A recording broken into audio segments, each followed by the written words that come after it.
Good Friday, everyone, and welcome to this edition of Conversations Daily News. I'm your host, Cyrus Webb. Glad you all could join us once again. Well, we made it to the end of another week. We, of course, have your news headlines coming up on this Friday. We have the Truth of the Day with Mary Ellen Ciganovich, and in today's Entertainment Spotlight, you've been part of my conversation with parenting expert Ericka Souter, discussing Safer Internet Day, that's February the 8th, and how you can keep your family safe online.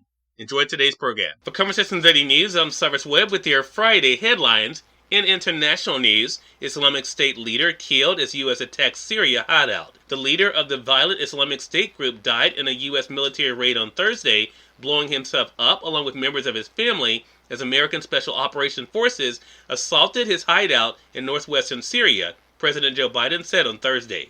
It was the second time in less than 3 years that the U.S. took out a leader of a group that at the height of its power controlled more than 40,000 square miles stretching from Syria to Iraq and ruled over 8 million people. U.S. officials called the operation a significant blow to the organization, which has been trying for a resurgence with attacks in the region, including an assault late last month to seize a prison in northeast Syria holding at least 3,000 ISIS detainees. The raid targeted the leader, who took over as the head of the militant group on October 31, 2019, just days after the previous leader had died during a U.S. raid. Biden said the leader died by exploding a bomb that killed himself and members of his family, including women and children, as U.S. forces approached. Thanks to the bravery of our troops, this horrible terrorist leader is no more, Biden said at the White House. He also said that the leader had been responsible for the prison assault as well as genocide against people in Iraq in 2014. About 50 U.S. Special Operations Forces landed in helicopters and attacked a house in a rebel-held corner of Syria, clashing for 2 hours with gunmen, witnesses said.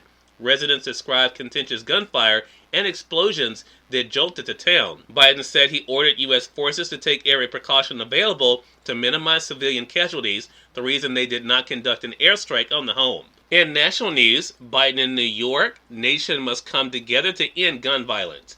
Running through a grim tally of recent gun deaths, President Joe Biden pledged to New Yorkers and the nation on Thursday that the federal government would step up its fight against gun violence by working more closely with police and communities to stop the surging bloodshed. It's enough. Enough is enough, Biden told police, law enforcement officials, and lawmakers gathered at the city's police headquarters. We can do something about this. But Biden's crime-fighting strategy relies heavily on buy-in from state and local officials as he suggests ways to spend federal dollars and expand on initiatives already underway. The modest initiatives demonstrate the limits to what he can do when there is no appetite in Congress to pass gun legislation. Biden came to New York a day after the funeral for the second of 2 New York City cops shot and killed during a domestic violence call on January 21st.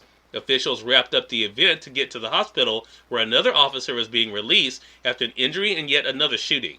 The visit gave the president a chance to push back against Republicans who claim he's soft on crime and to distance himself from those in the left flank of his party who want to shift funding away from police departments to social spending programs. The answer is not to defund the police, Biden said. It is to give you the tools, the training, the funding to be partners, to be protectors, and know the community.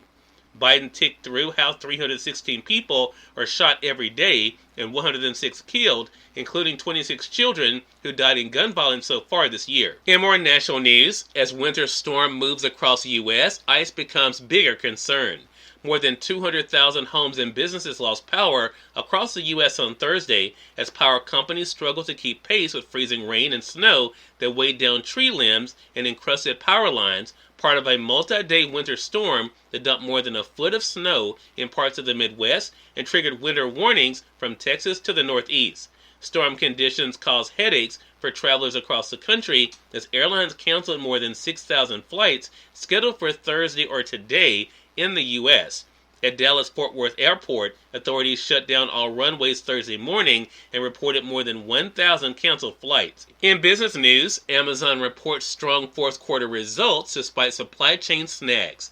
Amazon is reporting strong fourth quarter sales and profits even as the online behemoth continues to contend with surging costs tied to a snare supply chain and labor shortages. The company based in Seattle also raised its annual Prime membership fee to $139 per year from $119. This is the first time Amazon has raised the price of Prime since 2018. And finally, in entertainment news, Samuel L. Jackson to receive honor at NAACP Image Awards. Samuel L. Jackson will receive the Chairman's Award during the 53rd NAACP Image Awards this month.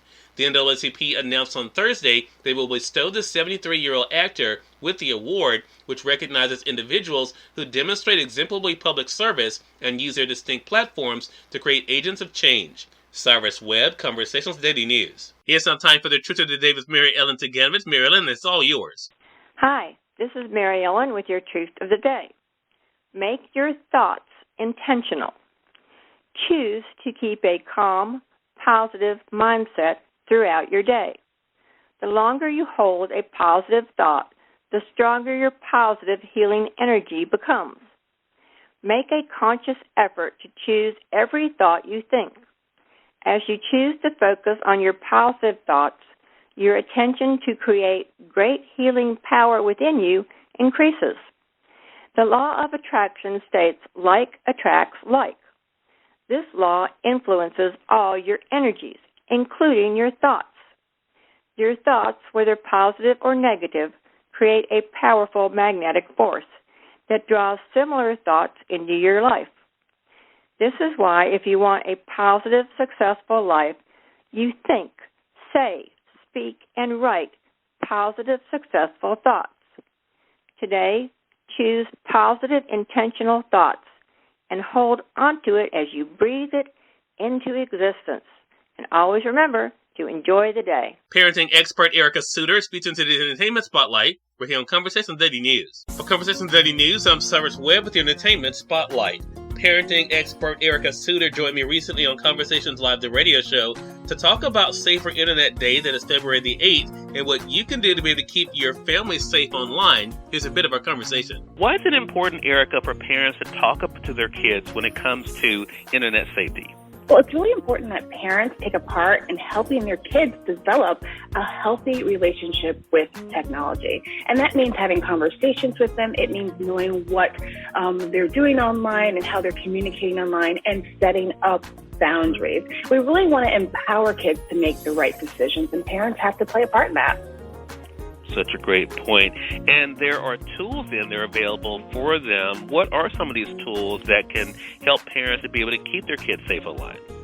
Well, two of the most important tools that I have found, the first is the Messenger Kids. So if you have a younger child who's just getting into using technology, who is starting to use a messaging app, this is a great way to start them off on that path, because you want to develop these healthy habits that will hopefully follow them into adulthood. And we all know how important that is with your life online. So what you want to do with something like Messenger Kids is that you download it to your phone, but you have complete control over everything. You get to see who your child is communicating with. You actually get to approve their contact list.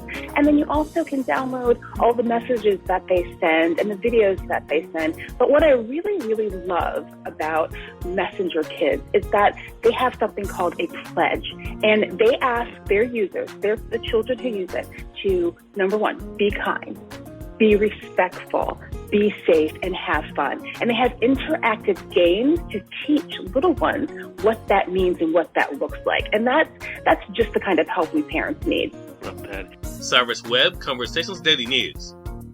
Well, thank you all for tuning in to this edition of Conversations Daily News. We're back to you guys on Monday with more news, Truth of the Day with Mary Ellen Ciganovich, and of course your Entertainment Spotlight. Until then, I'm your host, Cyrus Webb, saying as always, enjoy your day, enjoy your life, enjoy your world.